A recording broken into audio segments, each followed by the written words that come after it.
warahmatullahi wabarakatuh. Alhamdulillahirabbil alamin. Wassalatu wassalamu ala asrofil anbiya'i wal mursalin wa ala alihi wa sahbihi ajma'in. Amma ba'du. Qala Allah ta'ala fil Qur'anil Karim wa ba'da a'udzu billahi minasy syaithanir rajim.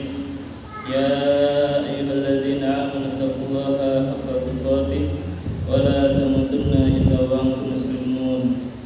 Allahumma la ilma lana illa ma 'allamtana innaka antas samiul 'alim. Jemaah salat Maghrib Masjid Al-Ikhlas Muhammadiyah yang dirahmati Allah Subhanahu wa taala. Kebutuhan manusia terhadap mengingat Allah adalah bagian yang tidak bisa dipisahkan. Sebagaimana kebutuhan ikan terhadap air, yang mana kita tahu ikan tidak bisa hidup tanpa adanya air. Demikian halnya dengan manusia tidak bisa hidup tanpa mengingat kepada Allah. Bahkan di antara tanda sehatnya hati seseorang, mudahnya dia di dalam menerima nasihat-nasihat. Hal yang demikian Allah Subhanahu wa taala berfirman di dalam Al-Qur'an, "Fadzakir fa inna dzikra tanfa'ul mu'minin." Berilah peringatan karena peringatan itu akan bermanfaat bagi orang-orang yang beriman. Demikian hati orang-orang beriman memiliki hati-hati yang sensitif, mudah diingatkan, mudah menerima nasihat. Itu hati dari orang-orang beriman. Memang kita juga tidak melihat orang itu ketika dia mendapatkan nasihat dia langsung berubah menjadi orang yang soleh, menjadi orang yang baik. Namun halnya yang harus kita ketahui, dengan banyaknya nasihat-nasihat tersebut akan menggores hati seseorang sehingga mencetak dari hati yang baik. Jemaah yang dirahmati Allah Subhanahu wa taala, melanjutkan dari kajian kitab Minhajul Muslim sampai kepada bab tentang riya. Allah Subhanahu wa taala menjelaskan di dalam Al-Qur'an, dalam Quran surat Fatir ayat yang ke-43, wala yahikul makru sayyi'u illa bi ahli. Rencana yang jahat tidak akan menimpa selain orang-orang yang merencanakannya. Kemudian Allah menjelaskan dalam Quran surat Al-Ma'un, a'udzubillahi minasyaitonir rajim, fawailul lil musallin alladzina hum an salatihim sahun alladzina hum yura'un wa yamna'unal ma'un. Maka kecelakaanlah bagi orang-orang yang sholat, yakni orang-orang yang lalai dari sholatnya, orang-orang yang berbuat riya dan enggan menolong dengan barang yang berguna. Jamaah yang dirahmati Allah Azza wa Jalla, kalau kita berbicara riya, apa sih yang dimaksud dengan riya? Riya adalah suatu amalan yang Rasulullah jelaskan bagaikan semut hitam di atas batu hitam di malam yang gelap gulita. Artinya suatu amalan yang sangat halus sekali. Kita tidak tahu ketika kita sampai di hadapan Allah, kita kira kita sudah banyak beramal, ternyata amalan-amalan tersebut tidak ada. Riya adalah memperlihatkan amal ibadah kita supaya mendapat pujian dan kesan yang baik di hadapan manusia. Kalau orang beribadah kemudian supaya dilihat oleh orang lain agar menjadi semangat bagi orang lain, apakah itu bisa dikatakan sebagai perbuatan riya? Perlu kita ketahui jemaah sekalian, ketika kita beramal atau melihat orang lain beramal untuk menambahkan semangat, maka yang harus kita catat adalah jangan sampai mudah bagi kita di dalam memvonis orang lain. Karena kita bukan nabi, kita bukan rasul. Artinya apa? Lebih baik kita salah memaklumi orang lain daripada kita salah dalam memvonis orang lain. Ini yang harus kita pahami. Kita bukan nabi, kita bukan rasul yang kita masih bisa berbuat salah. Bahkan sekelas Nabi SAW pun tidak pernah beliau memvonis orang lain. Jemaah yang dirahmati Allah Azza wa Jalla. Jadi kalau kita mungkin pernah melihat orang yang memposting amal solehnya, orang yang foto di depan Ka'bah, kemudian kita katakan, wah ini orang baru umroh saja, baru haji saja sudah pamer, lihat orang ini.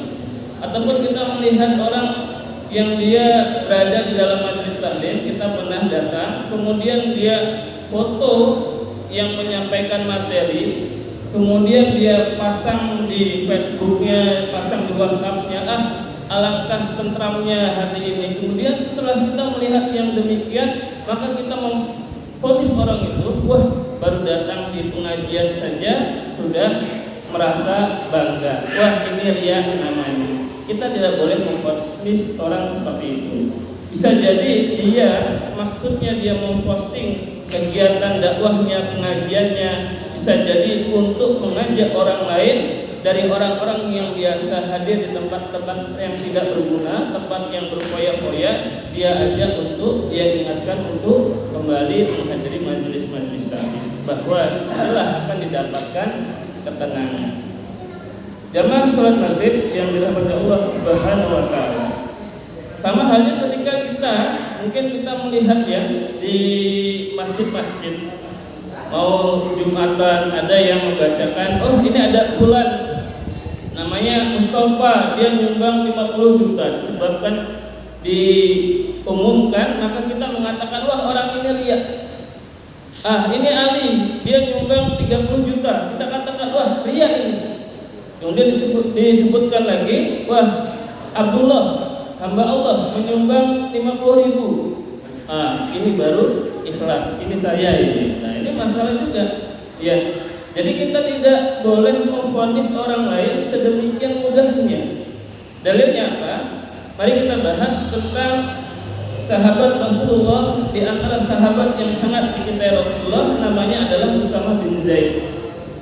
Suatu ketika Usamah bin Zaid ini ya, dia dalam suatu pertempuran, dia berhadapan dengan musuhnya ya. Dalam pertempuran itu dia sudah hampir memenangi pertempuran ketika musuhnya pedangnya sudah terjatuh, perisainya sudah terjatuh, bahkan musuhnya juga sudah terjatuh ya, sudah mengangkat tangan.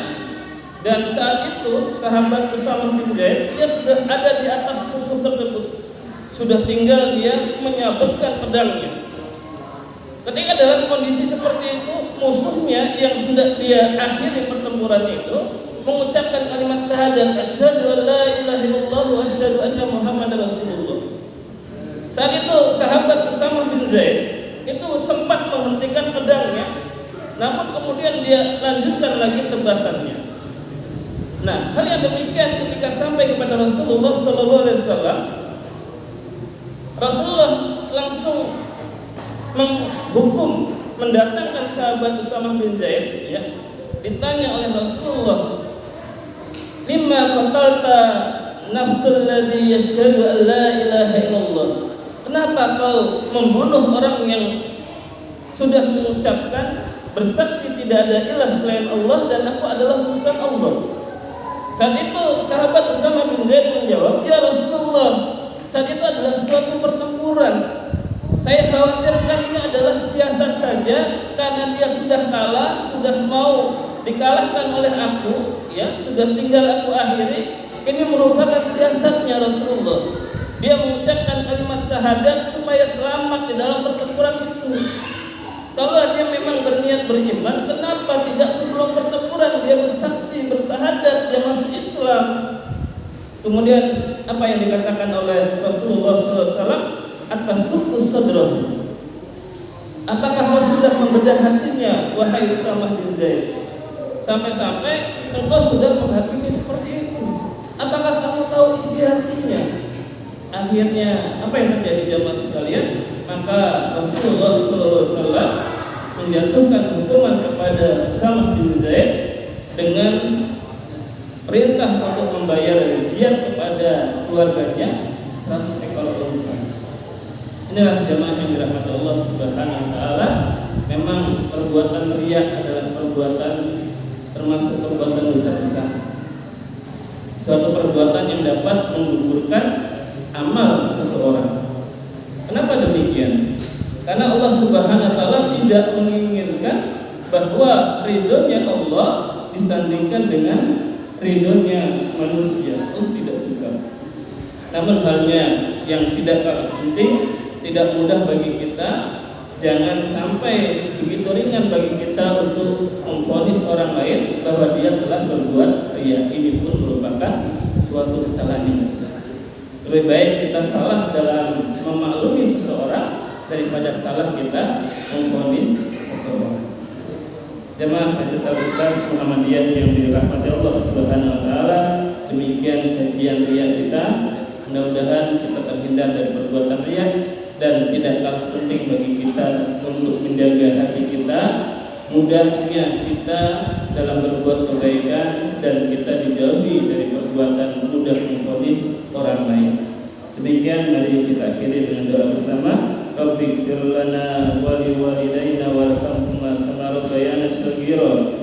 Rabbana innana sami'na munadiyan yunadi lil iman an aminu bi rabbikum fa amanna. Rabbana faghfir lana dhunubana wa kaffir 'anna sayyi'atina wa tawaffana ma'al abrar. Rabbana hab lana min azwajina wa dhurriyyatina qurrata a'yun waj'alna lil muttaqina imama. Rabbana atina fid dunya hasanah wa fil akhirati hasanah wa qina adzabannar. Wa subhana rabbika rabbil izzati amma yasifun wa salamun alal mursalin walhamdulillahi rabbil alamin.